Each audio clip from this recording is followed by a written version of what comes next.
పోలవరాన్ని ఇంకా ఎంత నాశనం చేయాలనో అంత నాశనం చేసే పరిస్థితికి వచ్చారు.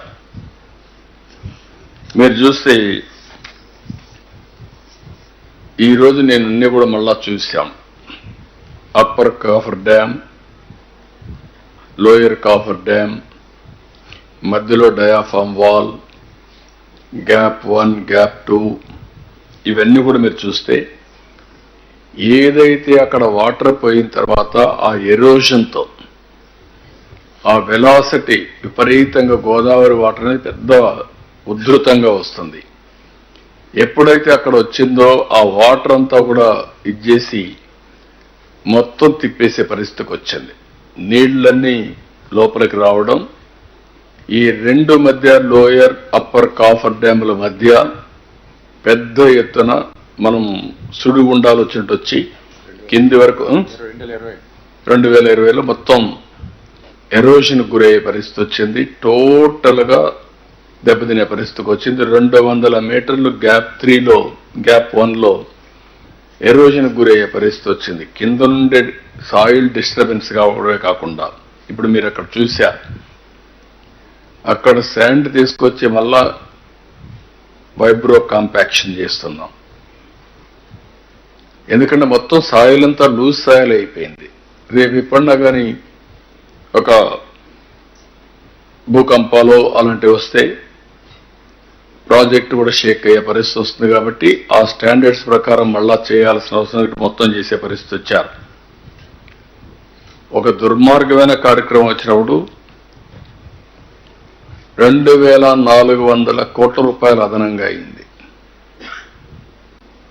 ఉదాహరణకు న్యూ డయాఫామ్ వాల్ 990 కోట్లు, ఆ రోజు 440 కోట్లతో పూర్తి చేశాం. మోర్ దెన్ డబల్ అయింది. ఇంకో పక్క వైబ్రో కాంపాక్షన్, నేను పెట్టిన ఇసుక మీరు చూశారు, ఇప్పుడు చూపించాను అక్కడ 836 కోట్లు అయింది. శాండ్ ఫిల్లింగ్ 363 కోట్లు. అదే మరి డీ వాటరింగ్, ఆ వాటర్ వస్తా ఉంటే ఆ వాటర్ అంతా ఇచ్చేయాలి కాబట్టి ఒక 50-60 పంపులు పెట్టి వాటర్ డీ వాటరింగ్ చేస్తున్నారు. 211 కోట్లు అయింది. మొత్తం కలిస్తే 2400 కోట్ల రూపాయలు ఖర్చు అయింది, అదనంగా అవుతుంది. ఇది కాకుండా అప్పటికి ఇప్పుడు కాస్ట్ ఎక్స్క్లవేషన్, ఏదైతే సిమెంట్ ధరలు పెరిగాయి, మిగిలిన రేట్లు పెరిగాయి, లేబర్ పెరుగుతుంది, ఇన్ఫ్లేషన్ ఉంది, అవన్నీ వస్తే అది కూడా పెరిగే పరిస్థితికి వచ్చింది. ఇంకొక పక్క గవర్నమెంట్ ఆఫ్ ఇండియా ఇచ్చినటువంటి 8242 కోట్లు ఇస్తే 2334 కోట్ల రూపాయలు డైవర్ట్ చేశారు. డైవర్ట్ చేసి ఒక 2000 కోట్ల రూపాయలు పెండింగ్ బిల్స్ పెట్టారు. దీంతో పనిచేయడం కూడా ఆపేశారు. ఎటు పనిచేయడానికి కూడా వీలు కాదు.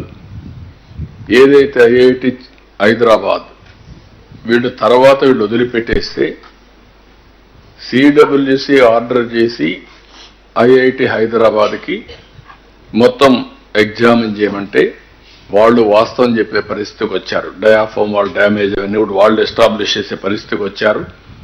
ఆ తర్వాత కూడా నిర్ణయం చేయకపోతే అది ఎక్కడికక్కడ ఉండిపోయే పరిస్థితికి వచ్చింది.